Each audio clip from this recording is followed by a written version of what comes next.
जय श्री राधे कृष्णा। आप सभी का दिन शुभ और मंगलमय हो और भगवान श्री कृष्ण की कृपा आप सभी भक्त जनों पर सदा बनी रहे। आज सुनिए कार्तिक मास महात्म्य का अध्याय 13। आज का अध्याय प्रारंभ करने से पहले आपको सुनाते हैं तुलसी माता की कथा। किसी गांव में एक बुढ़िया माई अपनी पोती के साथ रहती थी। बुढ़िया माई धर्म कर्म करने वाली थी, पूजा पाठ बहुत करती थी। बुढ़िया माई का तुलसी पूजा का नियम था। सवेरे शाम तुलसी माता की पूजा करती, कथा करती, आरती करती और परिक्रमा करती। उसने अपने घर में ही तुलसी का एक बिड़वा बना रखा था। वहीं बैठकर तुलसी माता की सेवा करती। तुलसी माता की सेवा करते करते ही उसने अपना पूरा जीवन निकाल दिया था। बुढ़िया माई के बेटे बहू का देहांत तो बहुत पहले ही हो गया था। किसी तरह अपनी पोती का पालन पोषण कर रही थी। बुढ़िया माई को बड़ी चिंता रहती, ना मेरे पास कोई है, ना मेरे पास पैसा है। कैसे मैं अपनी पोती का पालन पोषण करूंगी, कैसे इसका विवाह करूंगी। बस इसी चिंता में बुढ़िया माई दिन रात रहती। तुलसी माता से प्रार्थना करती, हे तुलसी माता, अब सब आपको ही देखना है। धीरे धीरे उसकी पोती बड़ी होती रही। बुढ़िया माई ने अपनी पोती को भी खूब संस्कार दिए थे। उसकी पोती भी उसके साथ ही तुलसी माता की पूजा करती और कथा कहती। समय बीतता रहा और उसकी पोती विवाह के लायक हो गई। आसपास वालों ने लड़का बताया, तब बुढ़िया माई ने अपनी पोती का विवाह रचाया। जब उसके विवाह का दिन पास आया, तब बुढ़िया माई एक कपड़े में कुछ तुलसी की सूखी टहनियां जो उसने इकट्ठा करके रखी थी, वह बांध रही थी।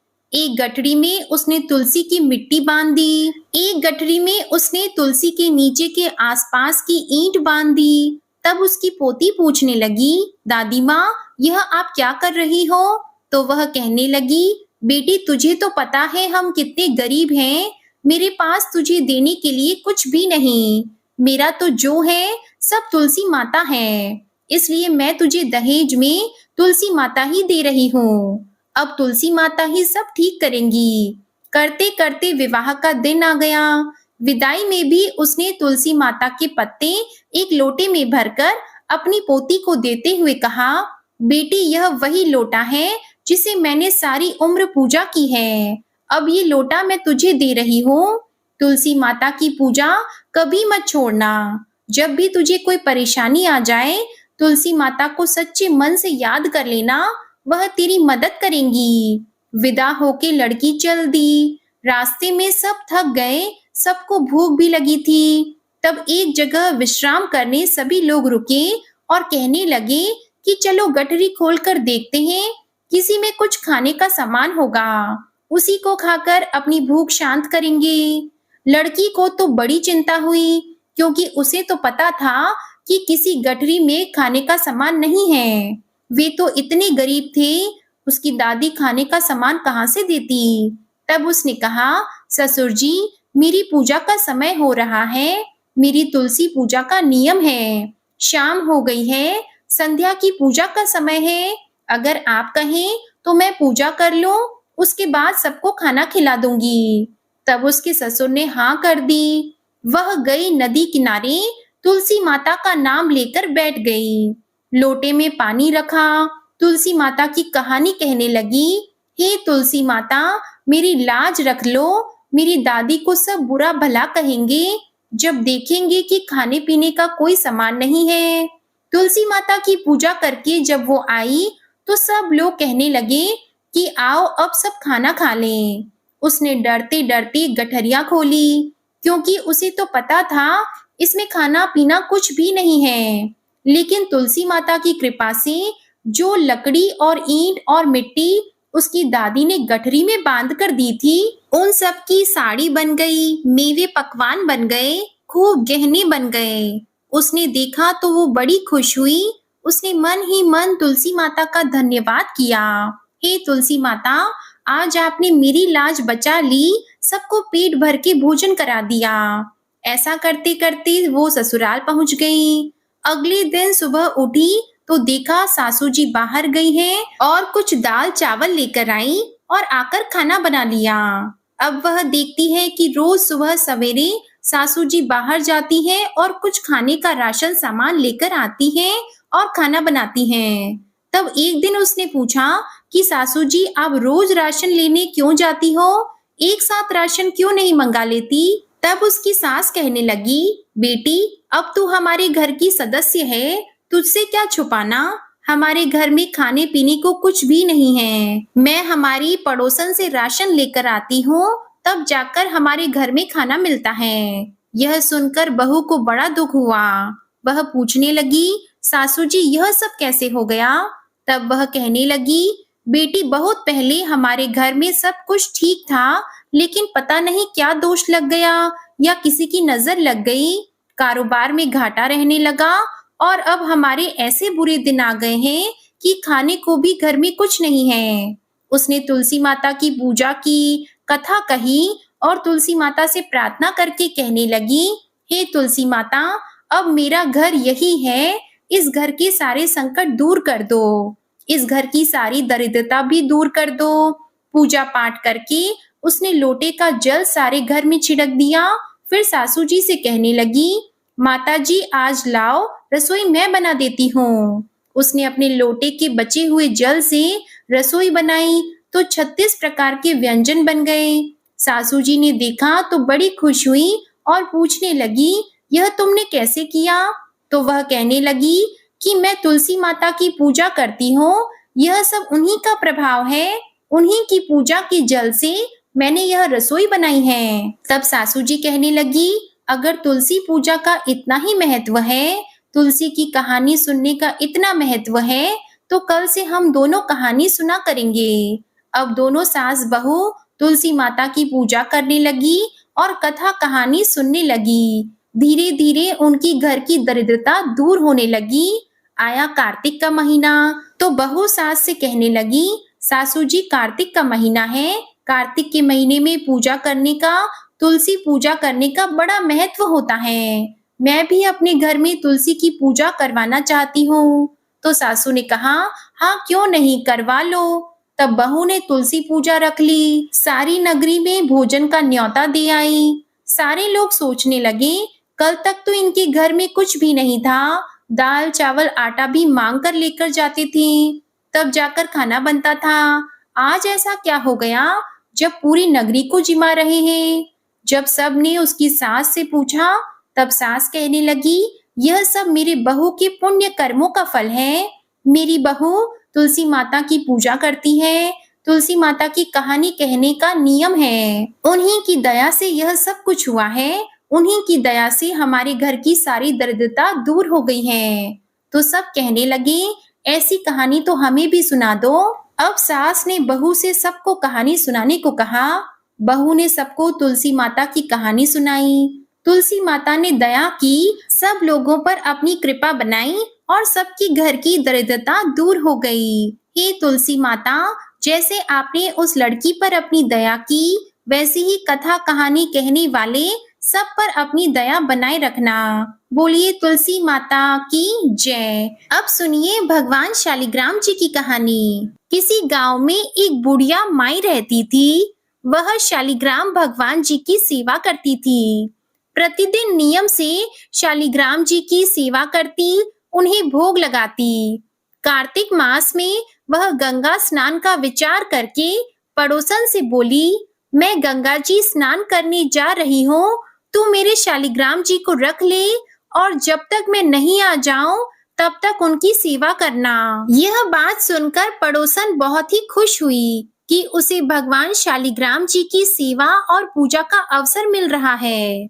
इसलिए उसने हाथ तो भर दी, परंतु थोड़ी देर वह चिंता में डूब गई और फिर बोली, परंतु मेरे को तो सेवा और पूजा नहीं आती, तो मैं कैसे करूंगी? तो इस पर बुढ़िया माई उसे समझाते हुए बोली कि सवेरे इनको उठाना, नदी से लोटा भरकर पानी लाना, आते समय बगीचे से पुष्प और तुलसी भी लेते आना, भगवान को जल और कच्चे दूध से स्नान कराना, उन्हें चंदन लगाकर पुष्प और तुलसी चढ़ाना, इसके बाद दूध का भोग लगाना, दोपहर को कोई रसोई में जो भी बने उसका भोग लगा देना, शाम को दिया जलाना और रात को सोते समय शालिग्राम जी को भी सुला देना। बस ऐसे ही इनकी पूजा करनी है। यह कहकर वह पड़ोसन को शालिग्राम जी देकर गंगा स्नान को चली गई।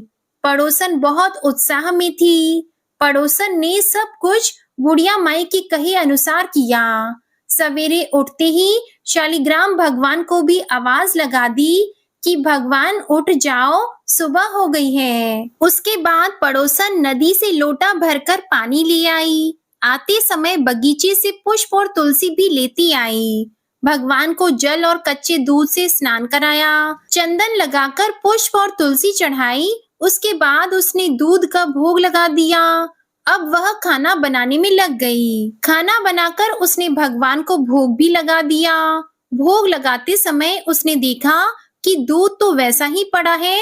उसने सोचा कि भोग लगाने का समय हो गया है, तो भोग तो लगा देती हूँ। हो सकता है भगवान भोग के साथ ही दूध पीते हों। थोड़ी देर बाद उसने जाकर देखा तो दूध और भोग भी वैसा ही पड़ा हुआ था जैसा वो रख के गई थी। वह भगवान से हाथ जोड़कर बोली, भगवान आप दूध भी पियो और इस प्रसाद को भी ग्रहण करो। आप प्रसाद को ग्रहण करो, मैं भी इसे ग्रहण करूंगी। थोड़ी देर बाद वो वापस आती है, पर देखती है कि भगवान ने दूध भी नहीं पिया और ना ही खाना खाया। यह देखकर वह पड़ोसन तो चिंता करने लगी और पड़ोसन बोलने लगी कि भगवान आपकी मालकिन आएगी तो कहेगी कि तूने मेरे भगवान को दुबला कर दिया। अभी तो 1 महीना पूरा बाकी है। आज तो पहला दिन है।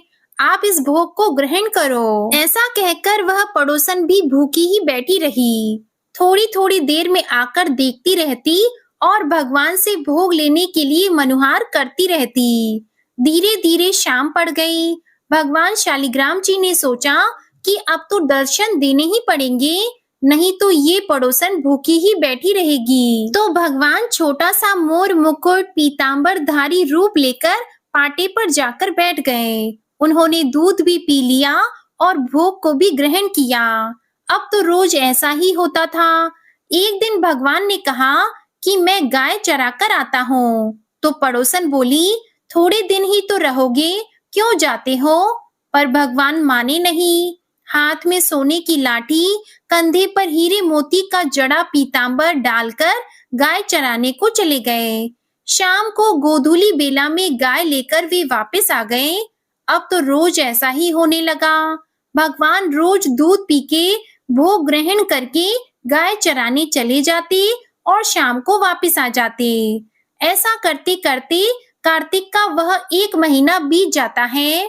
बुढ़िया माई गंगा स्नान करके घर आती है। स्नान ध्यान से निपट कर वह सोचती है कि शालिग्राम जी को लेकर आ जाऊं।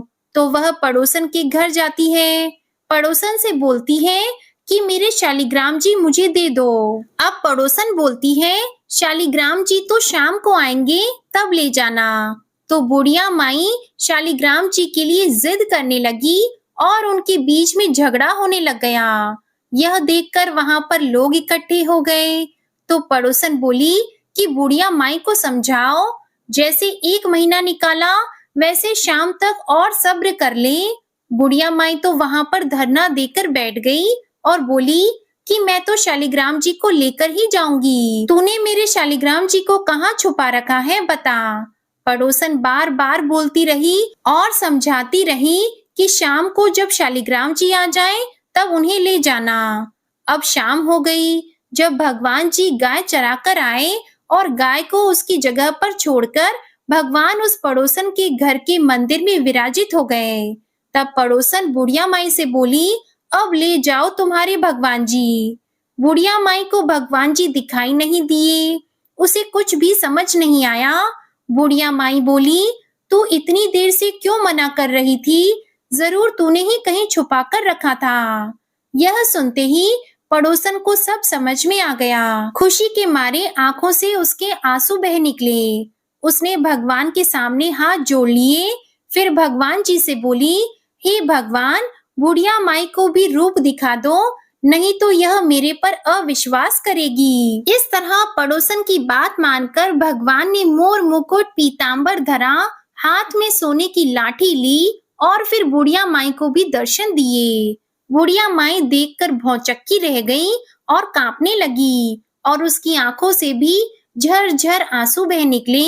फिर बुढ़िया माई ने भगवान की और पड़ोसन के दोनों के पैर छुए और कहा कि मैं तो इतने दिनों से सेवा कर रही थी, पर मेरे को तो कभी भगवान ने दर्शन नहीं दिए, क्योंकि मैंने भगवान को केवल मूर्ति मानकर सेवा की थी। असल में तूने ही भगवान की निर्मल मन से सच्ची सेवा की है, जो भगवान ने तुझे दर्शन दिए। हे शालिग्राम भगवान जी, जैसे उनको दर्शन दिया वैसे सबको देना।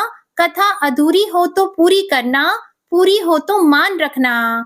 कहानी कहने वाले, सुनने वाले और हुंकारा भरने वाले सभी की मनोकामनाएं पूरी करना।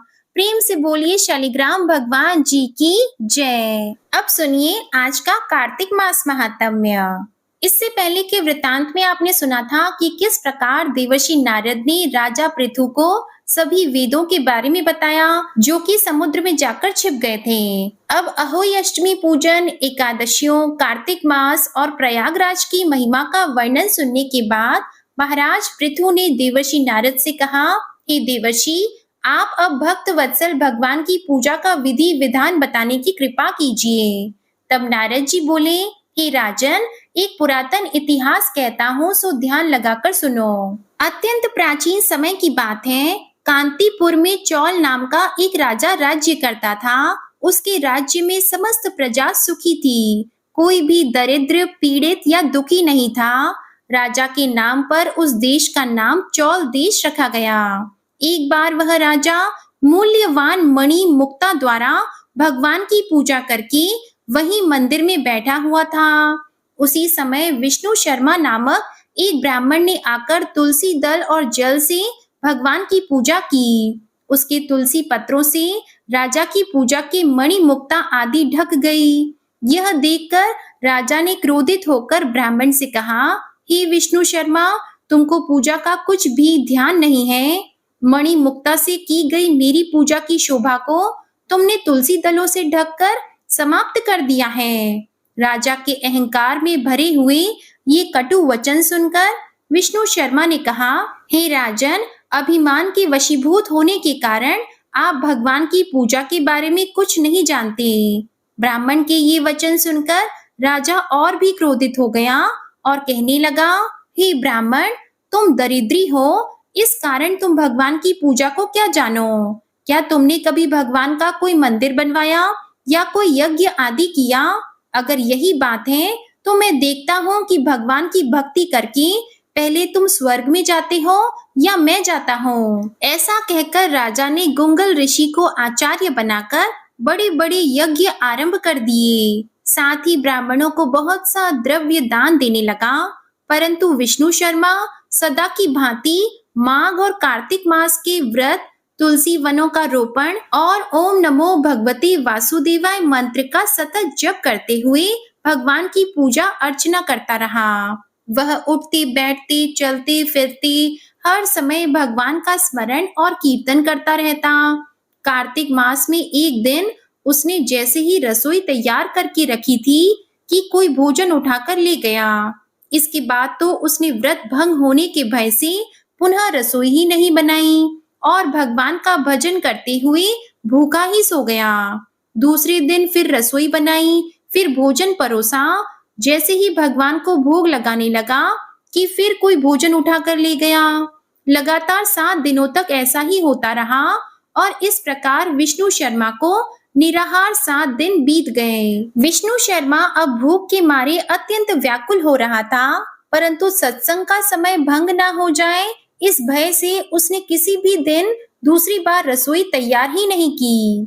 8वें दिन उसने निश्चय किया कि आज मैं पूरी तरह ध्यान रखूंगा और देखूंगा कि भोजन को उठाकर आखिरकार कौन ले जाता है। इसके बाद उसने तय समय पर भोजन तैयार किया और एक स्थान पर छुपकर बैठ गया। थोड़ी ही देर में उसने देखा कि अति दीनहीन और दुर्बल चांडाल, जिसके शरीर में केवल अस्थियां मात्र शेष थीं, छुपकर आया और भोजन उठाकर चलता बना। उसे देखकर विष्णु शर्मा का हृदय द्रवित हो गया। विष्णु शर्मा ने उस चांडाल से कहा, भैया, रूखा भोजन मत लेकर जाओ, मेरे पास थोड़ा सा घी है, वह भी लेते जाओ। ब्राह्मण के ये वचन सुनकर भयभीत हुआ वह चांडाल भागता हुआ ठोकर खाकर गिर गया। तभी विष्णु शर्मा भी उसके पीछे भागता भागता वहीं पहुंच गया और एक वस्त्र से उस पर हवा करने लगा। थोड़ी देर बाद उस ब्राह्मण ने देखा कि उस चांडाल की जगह शंख, चक्र, गदा, पद्म और वनमाला धारी भगवान विष्णु स्वयं ही वहां लेटे हुए थे। उसी समय विष्णु शर्मा ने भगवान के चरणों में गिरकर नमस्कार किया। तभी रुद्र आदि देवता भी वहां आ गए। ऋषि मुनि के वेद मंत्रों से उनका पूजन करने लगे। तब विष्णु भगवान ने अत्यंत स्नेह पूर्वक विष्णु शर्मा का आलिंगन करके उसको अपने साथ विमान में बिठा लिया और अपने साथ बैकुंठ लोक को ले गए। राजा चौल भी यह दृश्य देख रहा था। भगवान की विष्णु शर्मा पर यह कृपा देखकर राजा अत्यंत दुखी हुआ और उसने आचार्य गुंगल ऋषि को बुलवाकर कहा कि यह सब क्या हो रहा है और क्यों हो रहा है, जिसके द्वेष के कारण मैंने इतने यज्ञ और दान पुण्य किए, वह वैकुंठ को जा रहा है और मैं यहीं पर उपेक्षित खड़ा हूँ। क्या मेरे अब तक के किए यज्ञ और दान आदि सब विफल हो गए? इससे तो यही सिद्ध होता है कि भगवान यज्ञ आदि से नहीं, केवल भक्ति से प्रसन्न होते हैं। आजीवन ब्रह्मचारी रहने के कारण राजा की कोई संतान भी नहीं थी, इसलिए अपना संपूर्ण राजपाट, धन संपत्ति आदि अपने भांजे को सौंपकर कि भगवान मुझे स्थिर भक्ति प्रदान करें, ऐसा कहते हुए राजा यज्ञ कुंड की अग्नि में कूद गया। यह दृश्य देखकर गुंगल ऋषि ने आकर अपनी शिखा उखाड़ ली। तब से अभी तक चौल देश में भांजा ही मामा का उत्तराधिकारी होता है और गुंगल गोत्र के ब्राह्मण आज भी शिखा अर्थात चोटी नहीं रखते। चौल राजा के अग्नि कुंड में गिरते ही भगवान ने प्रकट होकर अग्नि कुंड में ही उसका आलिंगन किया और उसे भी अपने लोक को ले गए। बैकुंठ में भगवान विष्णु ने विष्णु शर्मा को पुण्यशील और चौल राजा को सुशील नाम देकर अपना द्वारपाल बना लिया। इस प्रकार वे दोनों हर समय श्री हरि के निकट ही रहने लगे। हरे कृष्णा। आज का अध्याय इतना ही। इसके आगे का वृत्तांत आप सभी अगले अध्याय में सुनिएगा। अब सुनिए लपसी तपसी की कहानी। एक लपसी था, एक तपसी था। तपसी हमेशा भगवान की तपस्या किया करता था और लपसी रोजाना 1.25 शेर की लापसी बनाता और सबसे पहले भगवान को भोग लगाता, उसके बाद स्वयं भोजन कर लेता। इस तरह दोनों की दिनचर्या चल रही थी। एक दिन दोनों भाइयों में कोई बात को लेकर कहासुनी हो गई तो दोनों जोर जोर से लड़ने लगे। लपसी कहने लगा कि मैं बड़ा हूँ, मैं रोजाना भगवान को भोग लगाता हूँ। तो तपसी कहने लगा कि मैं तो रोजाना तपस्या ही करता रहता हूँ, तो मैं बड़ा हूँ। इस तरह लड़ते लड़ते दोनों जोर जोर से बोलने लगे। तभी वहां से नारद जी गुजर रहे थे और उन दोनों की आवाज सुनकर उनके पास गए और बोले कि तुम दोनों लड़ क्यों रहे हो? तो लपसी बोला कि मैं इसे कब से समझा रहा हूँ कि मैं बड़ा हूँ, पर यह तो कहता है कि मैं बड़ा हूँ। तो तपसी कहने लगा कि मैं इतनी तपस्या करता हूँ तो मैं ही बड़ा हूँ। यह छोटी सी बात इसके समझ में नहीं आ रही। तो नारद जी कहने लगे कि तुम दोनों शांत हो जाओ, तुम्हारा फैसला मैं करूंगा, लेकिन आज नहीं कल आऊंगा, फिर बता दूंगा कि तुम दोनों में से कौन बड़ा है। यह कहकर नारद जी चले गए। दूसरे दिन रोजाना की तरह तपसी नहा कर आए तो नारद जी ने 1.25 करोड़ की अंगूठी उसके आगे फेंक दी। तो तपसी का ध्यान जैसे ही उस अंगूठी पर पड़ा तो उसने तुरंत उठाकर अपने पैर के नीचे दबा ली और तपस्या करने के लिए बैठ गया। तो नारद जी ने दूसरी अंगूठी लपसी के सामने फेंक दी। तो लपसी ने अंगूठी को देखकर भी अनदेखा कर दिया और लापसी बनाने लगा। बनाने के बाद में भगवान को भोग लगाकर स्वयं भोजन करने के लिए बैठ गया। तो नारद जी उनके सामने आ गए। नारद जी को देखते ही उन दोनों ने पूछा कि नारद जी, अब आप बताओ हम में से कौन बड़ा है? तपसी कहने लगा कि मुझे ही बड़ा बताना, क्योंकि मैं ही बड़ा हूँ। तो नारद जी बोले कि तू खड़ा होकर तेरा पैर तो उठा। तो जैसे ही उसने खड़ा होकर पैर उठाया तो उसके पैर के नीचे अंगूठी थी। तो नारद जी कहने लगे कि यह अंगूठी तूने चुराई है, तुझे तेरी तपस्या का कोई फल नहीं मिलेगा, क्योंकि यह अंगूठी मैंने ही तुम दोनों के आगे फेंकी थी। तो तूने जो झट से अंगूठी को उठा लिया, तेरा मन तो मोह माया में अब भी लगा है। लपसी ने तो अंगूठी को देखकर भी अनदेखा कर दिया और अपनी रोजाना की भक्ति करने लगा। जो लपसी रोजाना करता है वह भी एक भक्ति है, और मेरा फैसला यह है कि लपसी ही सबसे बड़ा है। तब यह सुनकर तपसी हाथ जोड़कर कहने लगा कि महाराज, मुझसे बहुत बड़ा अनर्थ हो गया है, आगे से मैं ऐसी गलती कभी नहीं करूंगा। पर आप मुझे बताओ, मैंने भक्ति तो सच्चे मन से की है, तो मुझे उस भक्ति का फल कैसे मिलेगा? तो नारद जी कहने लगे कि रोटी बनाकर गाय और कुत्ते की रोटी नहीं बनाएगा, उसका फल तुझे ही मिलेगा। रोटियां बनाकर पीछे से सुबह छोटी रोटी नहीं बनाएगा, उसका फल, और शाम को रोटी बनाकर पीछे से एक बड़ी रोटी नहीं बनाएगा, उसका फल भी तुझे ही मिलेगा।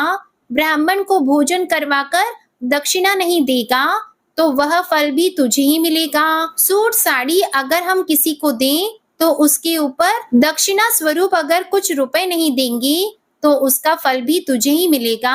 अगर कोई दिए से दिया जलाएगा तो उसका फल भी तुझे ही मिलेगा।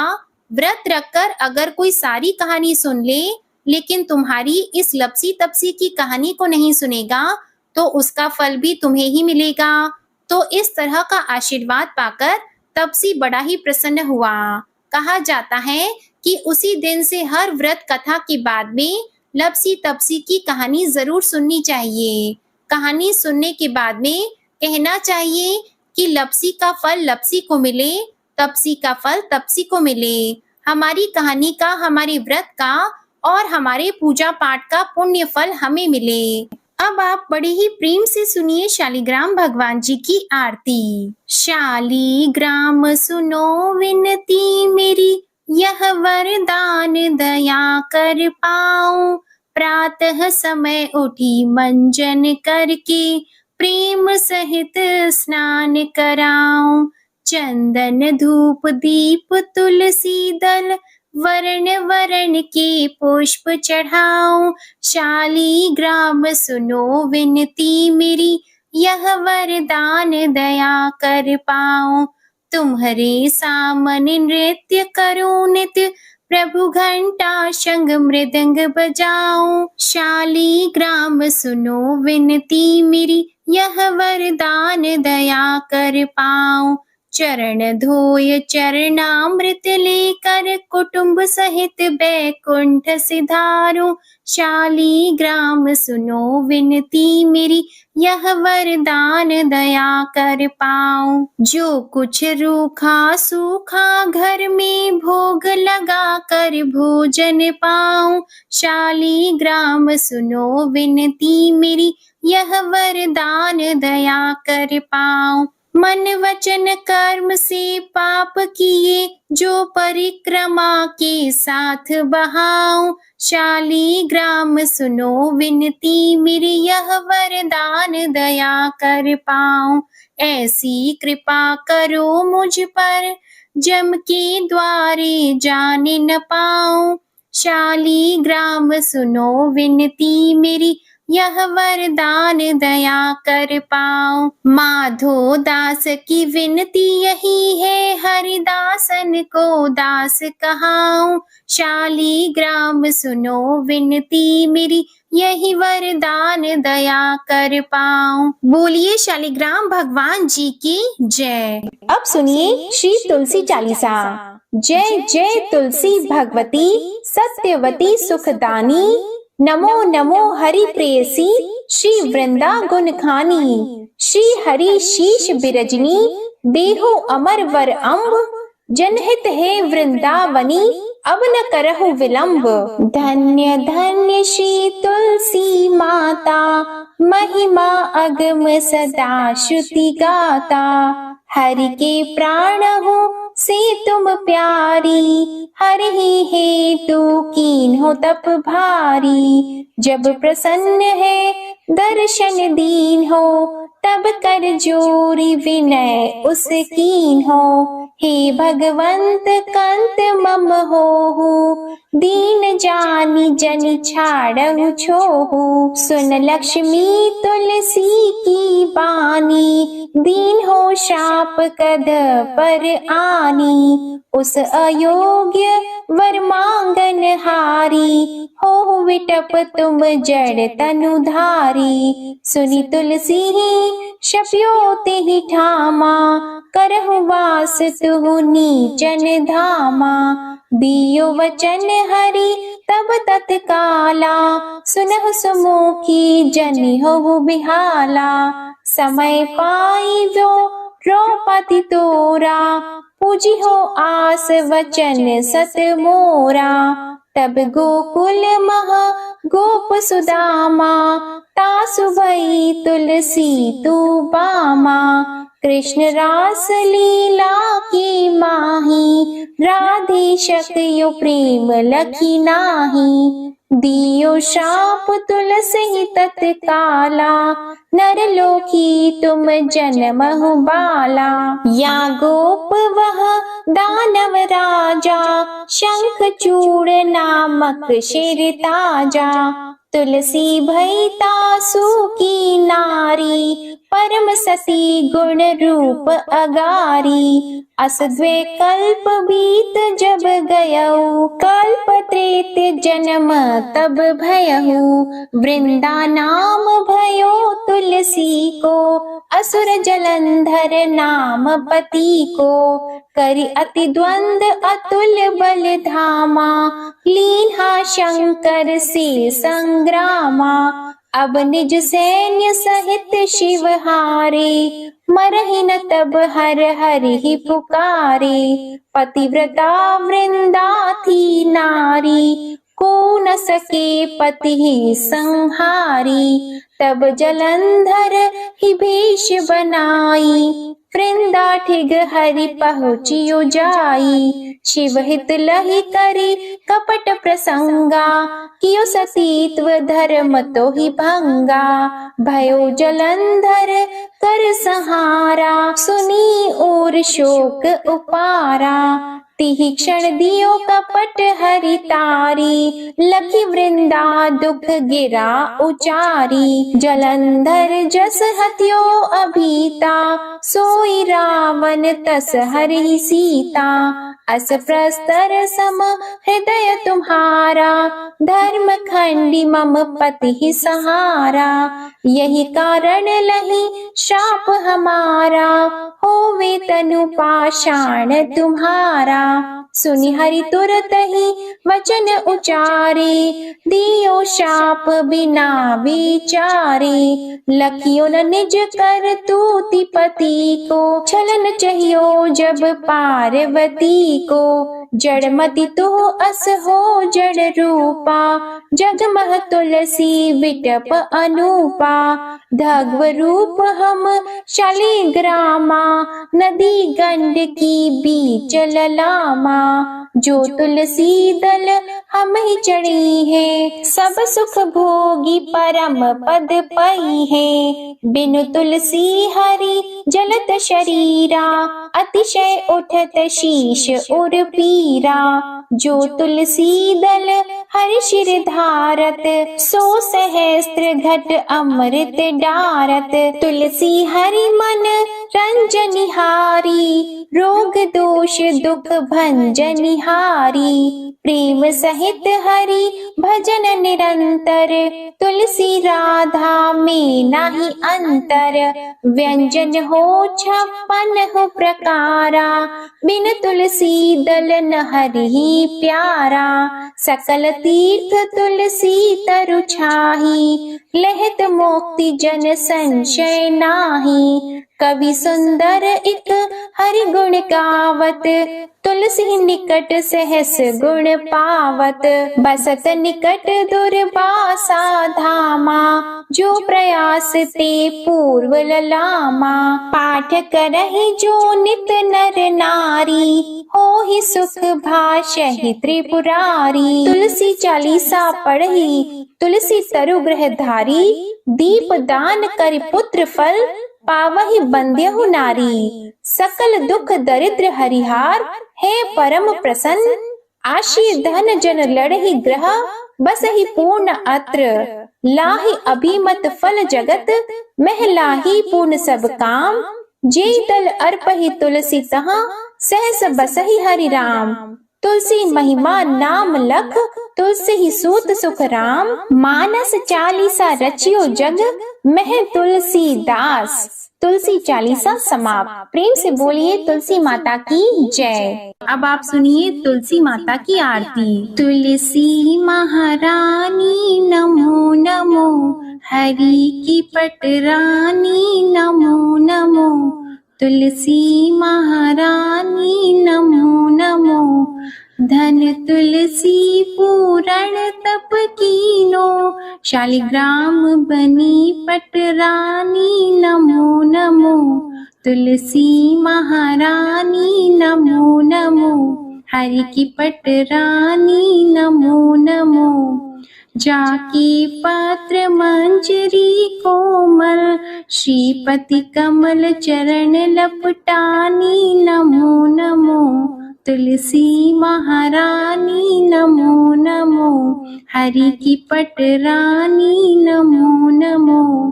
कौन से महीने बोई रानी तुलसा, कौन से महीने हुई हरियाली नमो नमो, कौन से महीने हुई तेरी पूजा, कौन से महीने हुई पटरानी नमो नमो, तुलसी महारानी नमो नमो, हरि की पटरानी नमो नमो। आषाढ़ मास में बोई रानी तुलसा, सावन मास में हुई हरियाली नमो नमो, तुलसी महारानी नमो नमो। कार्तिक मास में हुई तेरी पूजा, मंगसिर मास में हुई पटरानी नमो नमो, तुलसी महारानी नमो नमो।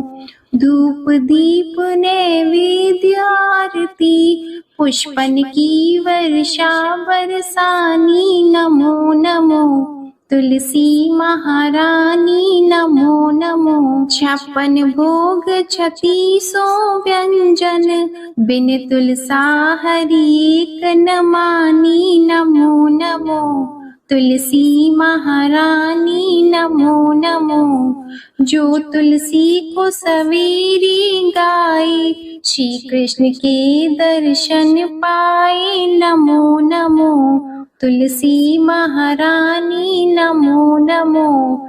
जो तुलसी को दोपहर में गाए, खीर खांड का भोग लगाए नमो नमो, तुलसी महारानी नमो नमो। जो तुलसी को सांझ को गाए, श्री कृष्ण की आरती उतारे नमो नमो, तुलसी महारानी नमो नमो। जो तुलसी को रात को गाए, श्री कृष्ण के चरण दबाए नमो नमो, तुलसी महारानी नमो नमो। सभी सखी मैया तेरो यश गावे, भक्ति दान दीजिए महारानी नमो नमो, तुलसी महारानी नमो नमो, तुलसी महारानी नमो नमो, हरि की पटरानी नमो नमो।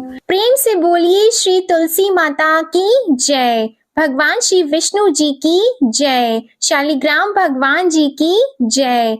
आप सभी को आज की कथा और वीडियो में आनंद आया हो तो वीडियो को लाइक जरूर कीजिएगा। कमेंट में भगवान विष्णु जी, माता तुलसी जी और भगवान शालिग्राम जी की जय जरूर लिखिएगा और चैनल को भी सब्सक्राइब करिएगा। इसी के साथ आज आप हमारे चैनल पर नरक चतुर्दशी व्रत कथा भी जरूर सुनिएगा। जय श्री राधे कृष्णा।